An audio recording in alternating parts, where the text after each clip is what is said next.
اللہ تبارک و تعالیٰ جب کوئی واقعہ سناتے ہیں قرآن کریم میں، وہ محض ایک داستان نہیں ہوتی، محض ایک افسانہ نہیں ہوتا، اس کی ایک ایک چیز میں سبق ہوتا ہے، اور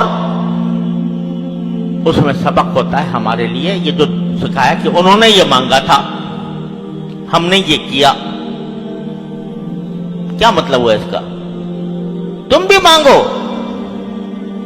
تم بھی ہم سے اسی طرح مانگو، اور جہاں تمہیں دشواریاں پیش آ رہی ہوں اور تمہارے سامنے رکاوٹیں ہوں دین پر چلنے کے لیے، تو وہاں ہمیں پکارو، ہم سے مانگو، یہی مانگو۔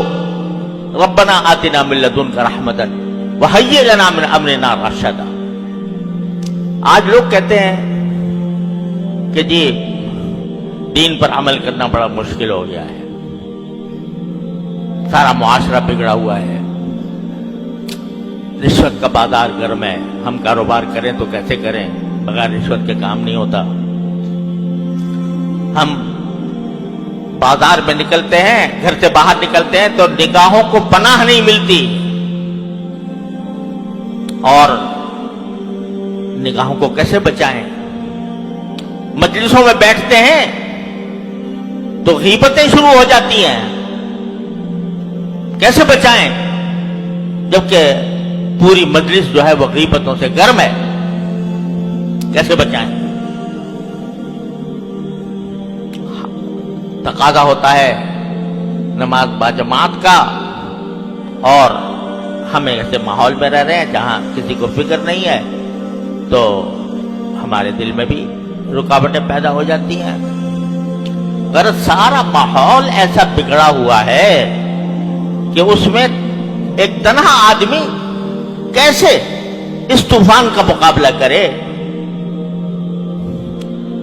تو یہ دعا اللہ تعالیٰ نے تلقین فرمائی۔ ارے بھائی، اگر مشکل پیش آ رہی ہے، دشواری ہو رہی ہے، پریشانی ہو رہی ہے، تو کیوں ہم کو نہیں پکارتے؟ کیوں ہم سے نہیں کہتے؟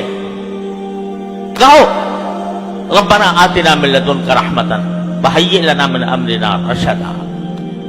اے اللہ، میں گر گیا ہوں اس ماحول کے اندر، ظلمتوں کا ماحول ہے، تاریکیوں کا ماحول ہے، گناہوں کا ماحول ہے، میں گر گیا ہوں، مجھے بچا لے اس سے۔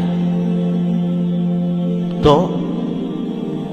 آپ مانگو گے، صدق دل سے مانگو گے، اخلاص کے ساتھ مانگو گے، تو ممکن نہیں ہے کہ رد ہو جائے۔ کوئی دعا اگر آدمی دنیا کے کسی مقصد کے لیے مانگتا ہے نا، یا اللہ مجھے فلاں ملازمت دے دے، فلاں منصب دے دے، تو وہ ضروری نہیں ہے کہ تمہیں وہ مل جائے۔ کیوں؟ اس لیے کہ جب اللہ تعالیٰ دیکھتے ہیں کہ اس بندے کو اگر یہ منصب دے دیا تو یہ اس کو خراب کرے گا، اس کے اندر تکبر پیدا ہو جائے گا، یہ دوسروں کے ساتھ ظلم کرے گا، نہیں دیتے اللہ میاں۔ اس لیے نہیں دیتے کہ تمہاری مصلحت کے مطابق نہیں ہوتا۔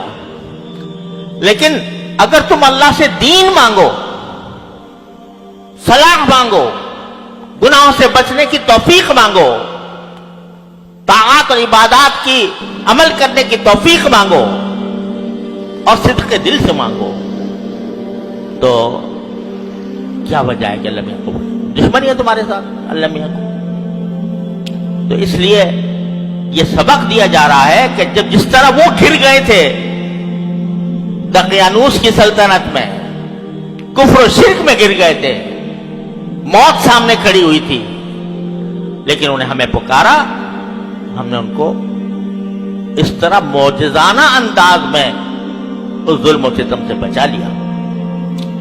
تو اس لیے جب کبھی یہ شیطان کا دھوکہ دل میں آئے کہ بھائی اگر بعض لوگ کہتے ہیں جی اگر ہم صحابہ کرام میں کے زمانے میں پیدا ہوتے تو پھر ہمارے لیے دین پر چلنا آسان ہو جاتا، لیکن ہم تو ایسے 21ویں صدی میں پیدا ہوئے ہیں جہاں ہر طرف ظلمتیں بکھری ہوئی ہیں، تو کیسے دنیا سے لڑائی مول لیں؟ تو ہمارے حضرت والا فرمایا کرتے تھے اللہ تعالیٰ ان کے درجات بلند فرمائے کہ ذرا تصور کرو کہ میدان حشر سجا ہوا ہے اور اس میں اللہ تبارک و تعالیٰ کے سامنے تم پیش ہوئے ہو، تم سے سوال ہو رہا ہے کہ تم نے دین کے فلاں حکم پر کیوں نہیں عمل کیا تھا، فلاں گناہ کا کیوں ارتکاب کیا تھا؟ جواب دے دو اللہ میاں کو، یا اللہ تو نے پیدا ہی ایسے موقع پہ ایسے زمانے میں بھی کیا تھا جہاں طرف فسق و فجور کا بازار گرم تھا، تو وہاں میں اپنے آپ کو کیسے بچاتا؟ تو اللہ تعالیٰ اس کے جواب میں اگر یہ فرمائے کہ اگر تمہیں مشکل پیش آ رہی تھی مجھ سے کیوں نہیں مانگا؟ میں نے جگہ جگہ قرآن کریم میں فرمایا ان اللہ علی کل شیء قدیر، کیا میری قدرت پر بھروسہ نہیں تھا؟ کیا میری رحمت پر بھروسہ نہیں تھا؟ کیوں نہیں مانگا مجھ سے اخلاص کے ساتھ؟ کیوں نہیں مانگا؟ مزید اصلاحی تو جواب ہوگا ہمارا YouTube channel voice of Islam subscribe کریں۔